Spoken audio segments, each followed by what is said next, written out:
What's going on? YouTube, listen up, young elder gang. This is Shalonda Lewis at you with another banger. Please make sure you like, subscribe, and share this video, fam. I hope this video get at least 100,000 likes in this video. You will find history definitions, scripture information, and best of all, what we Americans have been deprived of from the beginning. The truth, keep in mind, this content used in this video is intended for entertainment, educational and informational purposes only. We will give you the total truth as we best understand it today. Be sure to hit that like button, young elder gang, hit that subscribe button if you're new to the channel, hit that bell, and don't forget to check back with us every day for new content. Have you ever sensed a shadow over your life? A feeling that something is deeply wrong with the world? We're told we are free, in control. But what if that freedom is just an illusion? The real monsters sit on thrones and in boardrooms, their systems so old we mistake them for the natural order. Beneath the surface lies a chilling truth, a global system of control, hidden in plain sight. Our journey will take us back to an age of popes and kings, to a single document that laid the foundation for global enslavement. Only by understanding the cage can we hope to find the key: how the Vatican controls souls. This is the thread most people aren't ready to pull, but you are. The Vatican isn't just a religious institution.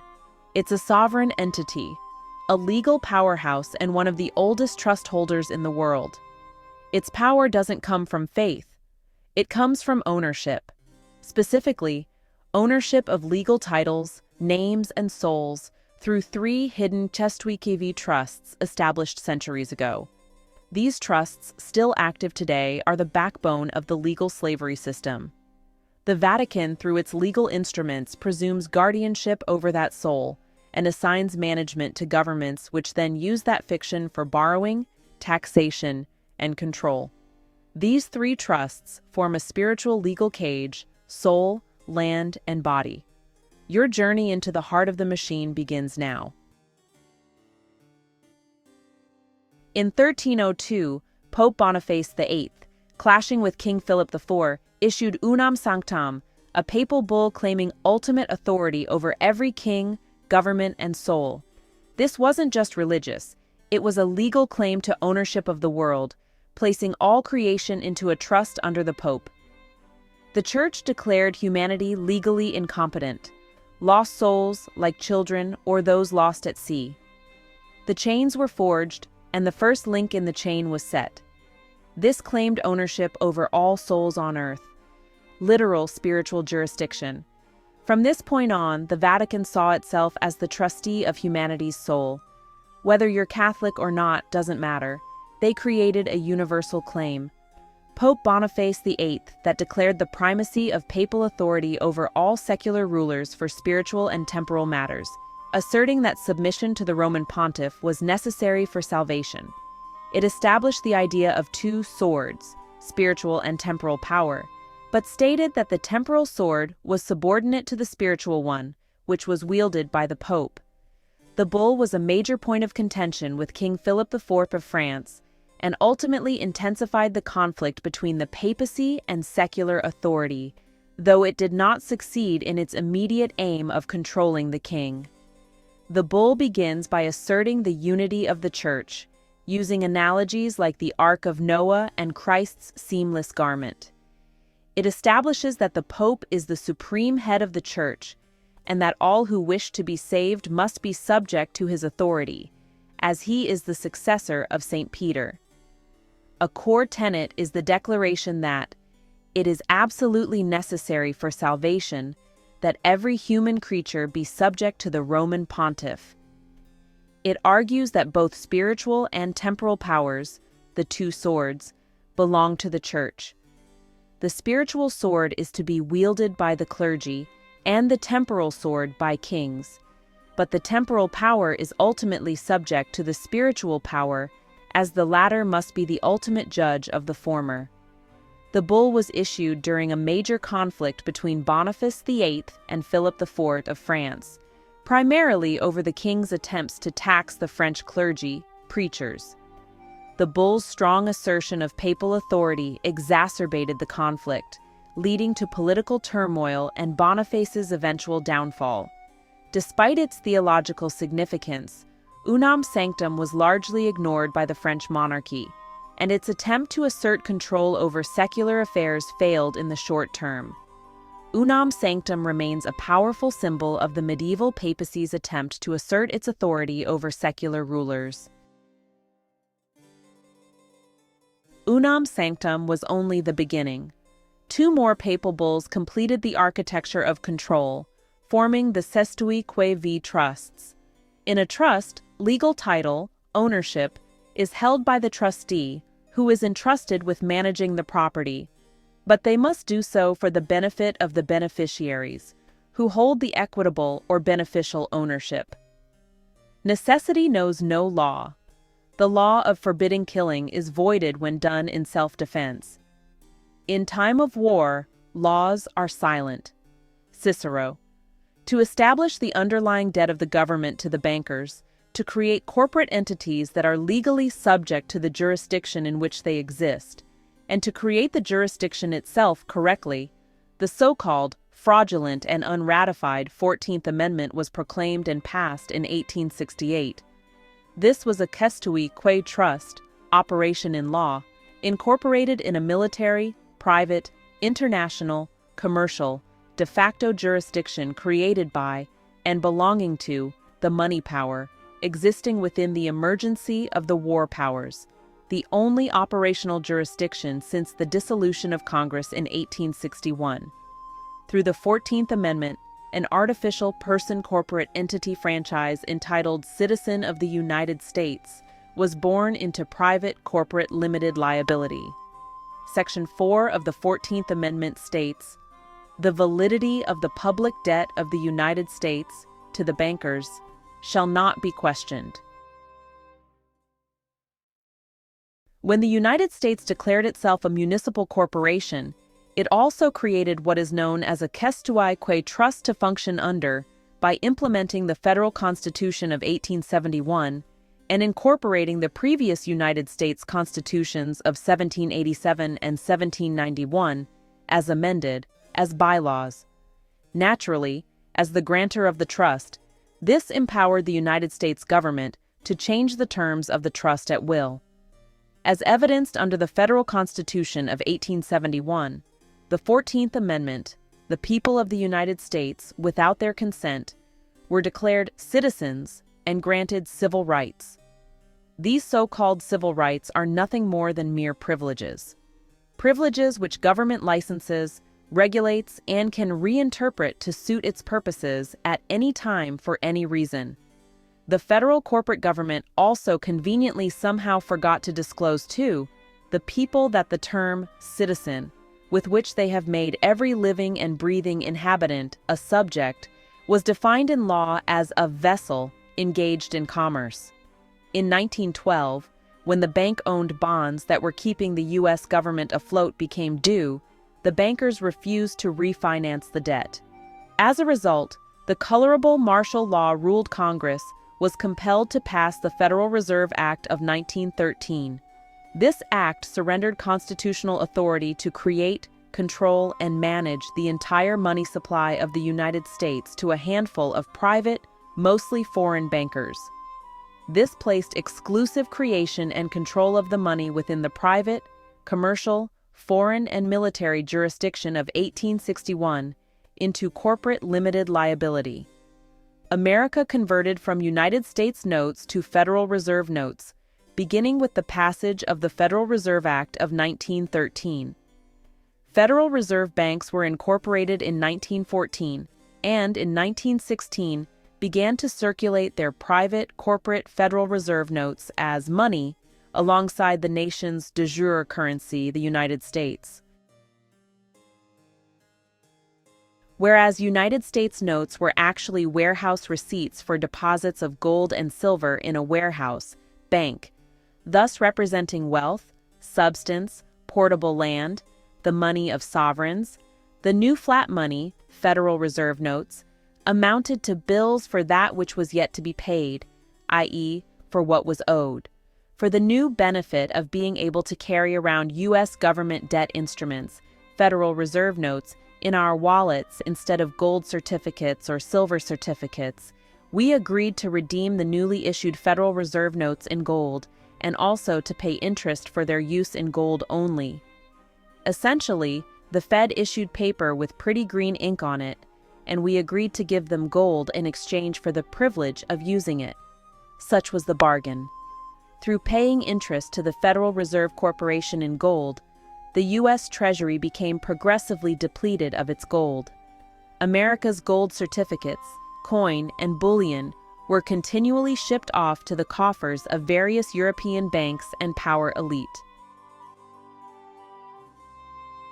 In 1933, when the Treasury was drained and the debt was larger than ever, a financial condition known as insolvency, President Roosevelt proclaimed the bankruptcy of the United States. Every 14th Amendment, citizen of the United States, was pledged as an asset to finance the Chapter 11 reorganization expenses and pay interest in perpetuity to the creditors, Federal Reserve bankers, and the national debt, which shall not be questioned. On March 9, 1933, Congress passed the Amendatory Act, also known as the Emergency Banking Relief Act, to the Trading with the Enemy Act, originally passed on October 6, 1917, at a time when the United States was not in a shooting war with any foreign foe that included the people of the United States as the enemy. At the Conference of Governors held on March 6, 1933, the governors of the 48 states of the Union accommodated the federal bankruptcy of the United States Corporation by pledging the faith and credit of their state to the aid of the national government, which attached to you. Senate Document 43 of the 73rd Congress, First Session, 1933, did declare that ownership of all property is in the state, and individual so-called ownership is only by virtue of government, i.e. law amounting to mere user only, and individual use of all property is subordinate to the necessities of the United States government. The first, Romanus Pontifex, 1455, claimed all land for the Vatican, leasing it to monarchs. Romanus Pontifex, issued by Pope Nicholas V in 1455, was a papal bull that granted Portugal exclusive rights to explore, colonize, and trade along the African coast, and authorized the enslavement of non-Christians. It reinforced Portugal's colonial claims, prevented other European powers from interfering, and provided a legal and religious justification for the Portuguese Empire's expansion and the transatlantic slave trade. The bull granted the Portuguese crown exclusive rights to discover, conquer, and colonize lands and trade in territories along the Atlantic coast of Africa and beyond. It confirmed the right to conquer the lands of Saracens, pagans, and other enemies of Christ, and to enslave their people. A primary purpose was to forbid other Christian nations from interfering with Portugal's activities in these regions. The bull invoked papal authority to regulate interactions between Christians and non-Christians, presenting the expansion and conquest as a religious mission to spread Christianity and combat infidels. It served as a foundational document for Portugal's colonial expansion, and later influenced other European powers, providing a legal basis for their own colonial claims and the doctrine of discovery. The Second Trust, 1455, claimed ownership of all physical property. Through this, the Vatican took control of all land and assets via legal title granted to monarchs and banks. The land you own today is held in trust. You're a tenant, not a true owner. The second, Aeterni Regis, June 21, 1481, claimed every living person as property of the Commonwealth under the Vatican. Your body became a commodity, your legal identity a straw man.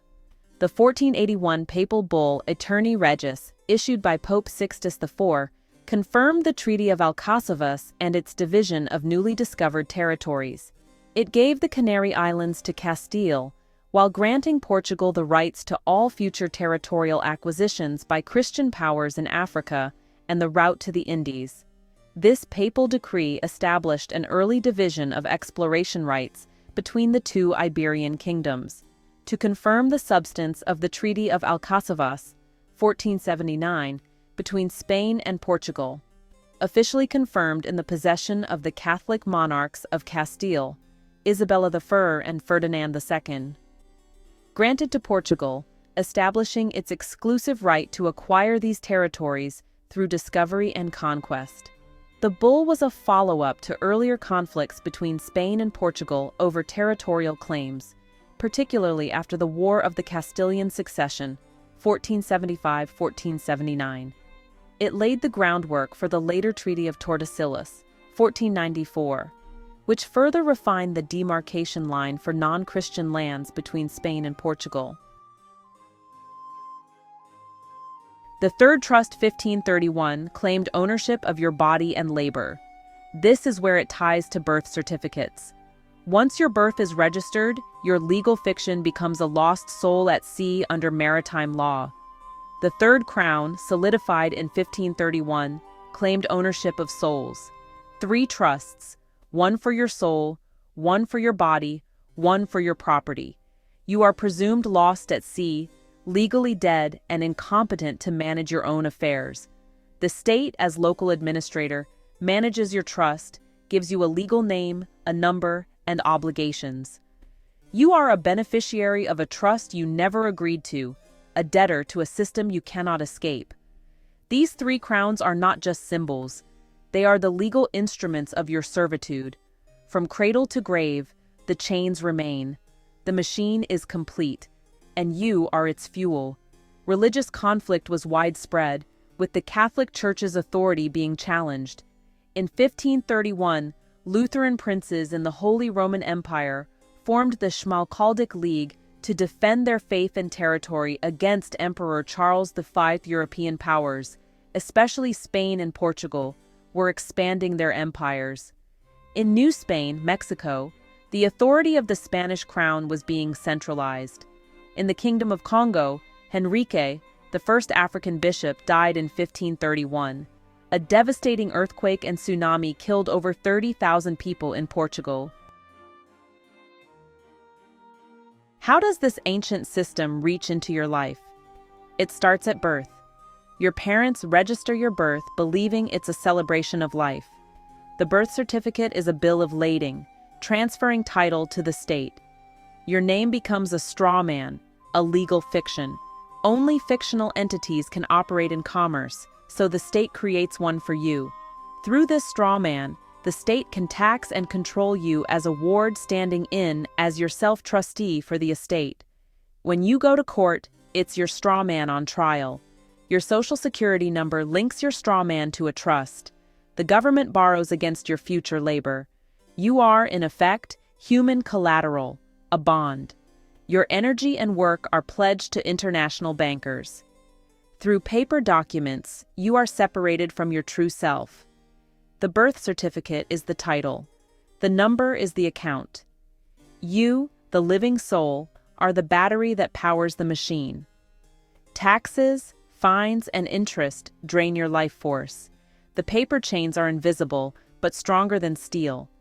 The system is elegant, efficient, and nearly invisible, and it begins the moment you are born. Your birth certificate is then funneled into the global securities markets.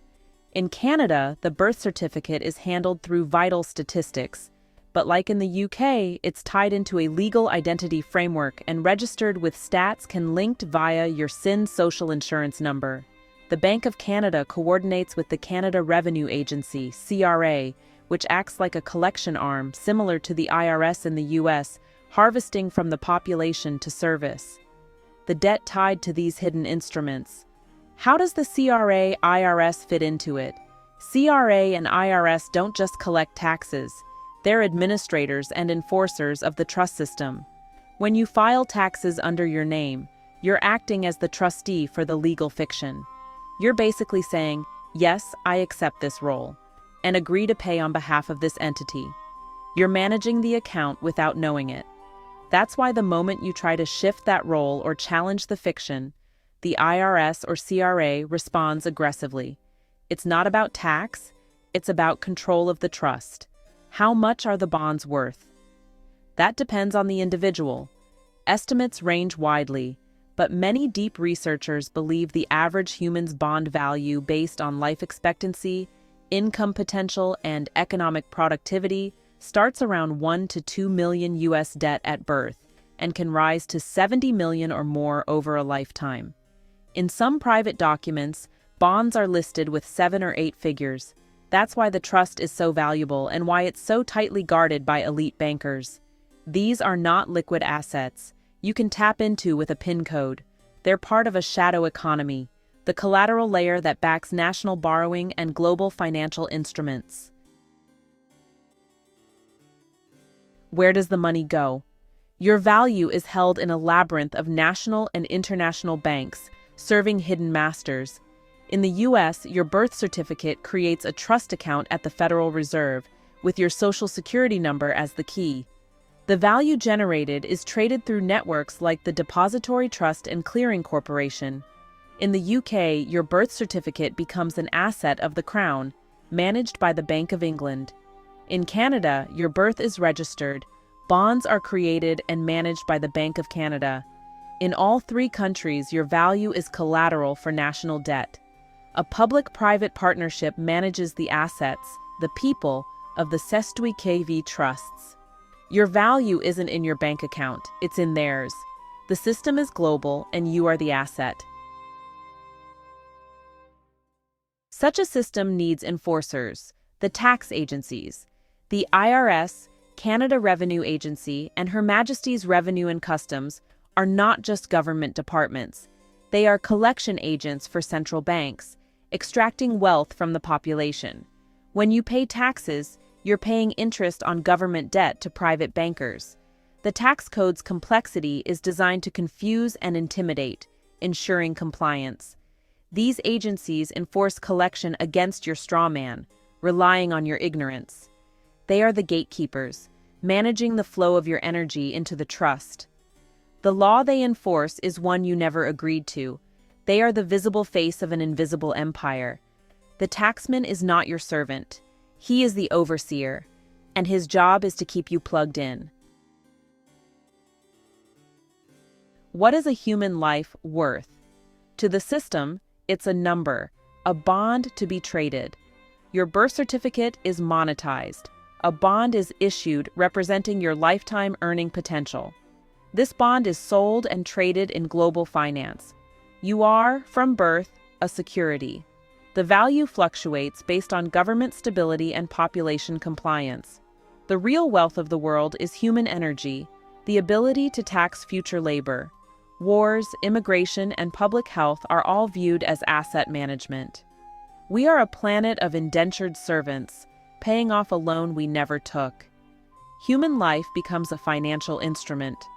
The price of a soul is whatever the market will bear. Now here's where it gets deeper. The Vatican works in tandem with the Crown Corporation, City of London, and Washington, D.C. These 3, Vatican, spiritual power, London, financial power, and D.C., military power, form the unholy trinity of global control.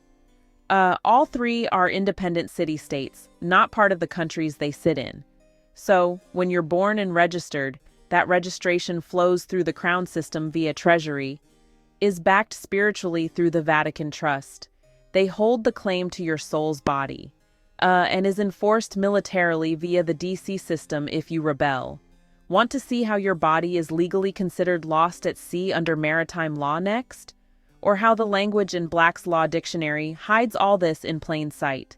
This system is managed by a 3-headed hydra: the Vatican, the City of London, and Washington, D.C. Each is an independent city-state, sovereign and outside national law. The Vatican controls spiritual authority and the legal foundation. The City of London is the financial engine, trading human bonds and laundering wealth. Washington, D.C. is the military enforcer, ensuring compliance worldwide. Together, they form a complete system of domination. The Vatican owns your soul. The City of London owns your straw man. Washington, D.C. ensures you never step out of line. Each has its own flag, police, and laws. They are the capitals of an invisible empire. Their power is absolute but hidden. They are the wardens of your prison. We have journeyed through the darkness of a system built on ancient decrees and legal fictions. The revelation is heavy, designed to make you feel powerless. But the system's fatal flaw is its reliance on your consent. It presumes you are lost, a legal fiction, a debtor. But presumption can be challenged. The journey to reclaim sovereignty begins with knowledge.